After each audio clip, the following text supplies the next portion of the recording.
self-esteem and knowledge that black people all over the world have just as much a right to pursue happiness as anyone else.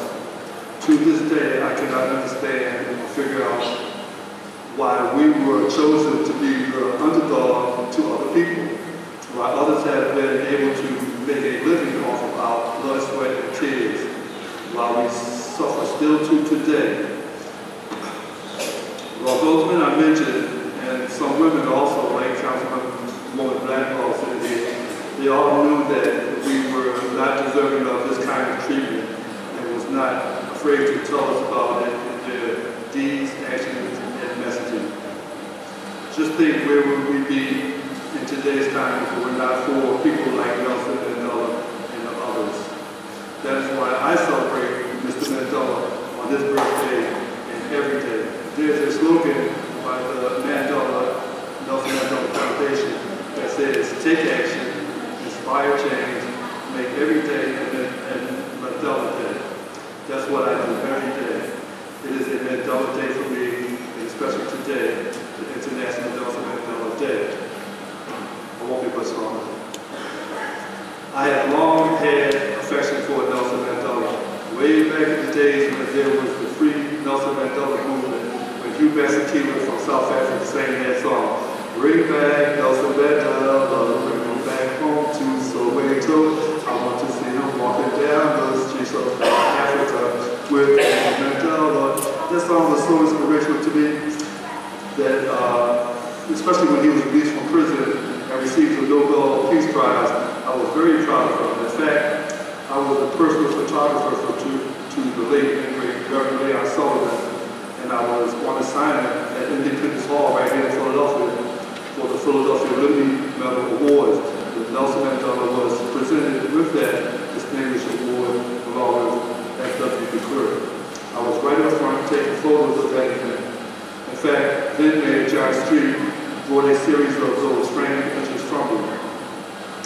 That's when Mr. Mandela became the first, then after Mr. Mandela became the first democratic president of South Africa, I was extremely proud to be an African born in America. And wondered when we would, or if we would ever have an African born in America elected to President of the United States. Well, that didn't take long, but we have one now. Then one day I was interviewing a legendary reggae artist named Richard Ace and the Sons of Ace. That's whose music was playing in the background. We're going to play it after I finish talking. I was talking to Richard Ace and the Sons of Ace on an interview on my radio show, and he brought me this song to the studio. And when he played it, I was so inspired by the song that I said to Richard, there should be an International Nelson Mandela Day to honor Mr. Mandela, and this song could be the theme song. He agreed, and I began to look into putting something in play. After looking into it, I found out that there already was an International Nelson Mandela Day designated by the UN. It was celebrated in different parts of the world, but none in Philadelphia. So I, along with a team of other people, decided that we would set a record right here in Philadelphia, the birthplace of liberty, and hold the biggest Mandela celebration globally next year, Saturday, July 18, 2015, with a free family festival in beautiful Fairmount Park, where we will transform the park into an African village in honor of Nelson Mandela. Some of our core members in our group are Dr. Malithia Sante, Institute for Afrocentric Studies, think tank, international recording artist Richard J. Ace and the Sons of Ace, the African Cultural Alliance of North America, Fun Times Magazine, Universal African Dance and Drum Ensemble, Dr. Samuel Forte, and our Chief Advisor, Mr. Godfrey Satoli.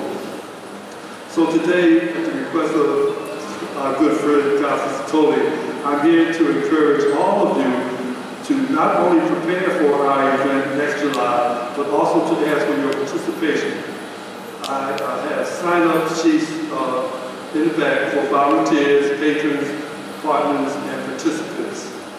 So in closing, I want to thank Mr. Satoli for inviting me and you, the celebrators of Mandela Day, for coming out to help me celebrate the birthday of Madiba.